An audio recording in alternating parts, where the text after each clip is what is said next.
Usa kadako nga magkal ang nakit-an sa Barangay Poblasyon South Oton matapos nag-subside ang baha. Suno sa uploader sang Laragway nga si Irish Evan, nakibot na lang sila sang nakita ang malaba nga manog nga gindala naman sa mga residente sa karsada.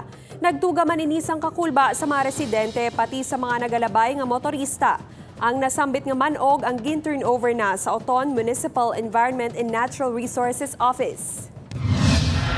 Nakaambit sang bugana sang kadagatan ang mga residente sang Banwa sang Tuboso matapos magdagsa sa baybayon ng mga kalampay o kung gagmay nga kasag.